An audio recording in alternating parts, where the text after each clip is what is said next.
Setelah 3 kali pemeriksaan, Kejaksaan Agung akhirnya menetapkan tersangka dan menahan Menteri Perdagangan 2015-2016 Thomas Trikasih Lembong sebagai tersangka dalam kasus dugaan korupsi impor gula. Kejaksaan Agung menyebut Tom diduga memberikan izin impor gula saat pasokan gula di tanah air tidak mengalami kekurangan. Kami akan coba bahas hal ini bersama pakar hukum pidana Hipnu Nugroho. Prof. Hipnu, apa kabar Prof?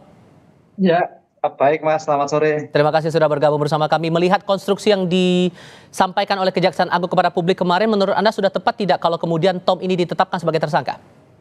Ya, kalau lihat konstruksinya sekilas sudah jelas. Produksi gula berlimpah, berjibun. Kok ya impor? Satu, impornya itu kepada pihak swasta. Harusnya kepada pihak BUMN. Itu sudah kelihatan sekali konstruksi sebagai sifat melawan hukum.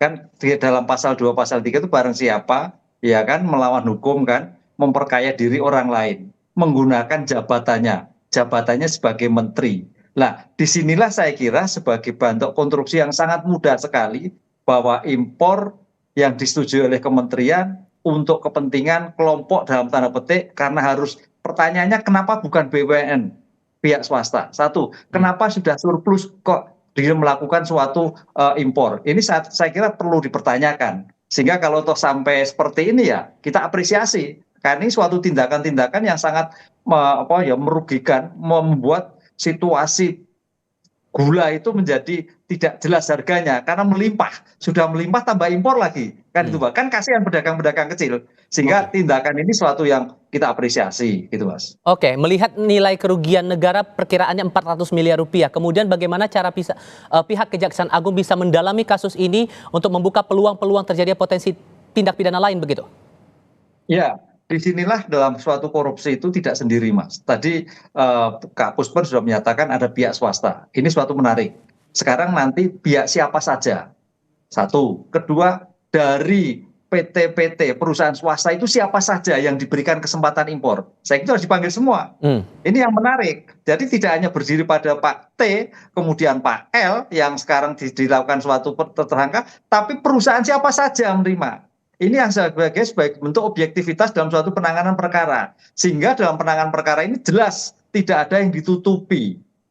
Kan begitu.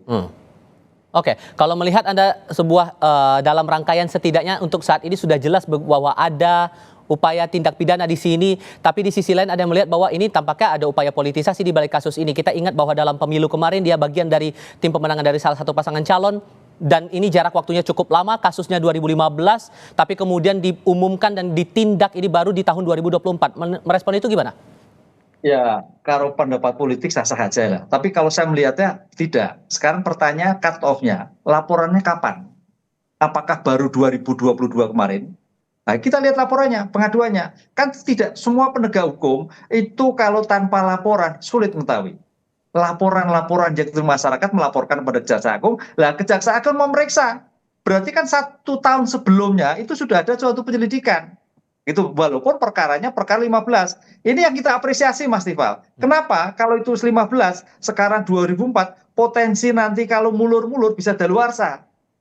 Kita harus berpikir positif. Jadi kita harus apresiasi kejaksaan. Sekarang itu 2015, pemeriksaan saya kira laporannya itu adalah mungkin 22, 23 baru bergerak. Karena penegak hukum, apakah itu polisi, apakah itu jaksa, ketika menerima laporan harus bertindak. Kalau ketika belum bertindak. Karena agak sulit. Bukti awal dicari itu berdasarkan laporan yang ada. Siapa? Laporan masyarakat. Apakah itu taran politik? Walau alam. Tapi itulah bukti yang ditemukan dalam suatu fakta di dalam pemeriksaan awal. Kan itu loh. Oke.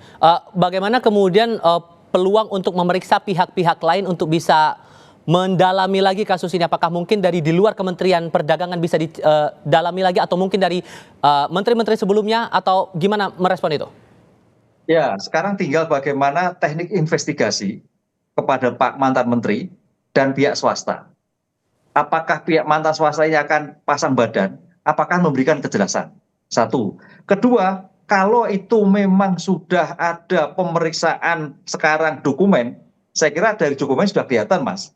2015 sudah maju loh, Departemen Perdagangan sudah maju loh, IT kelihatan perdagangan itu siapa saja menerima, ada semua. Sehingga ketika screenshot data-data itu siapa yang terlibat di dalamnya.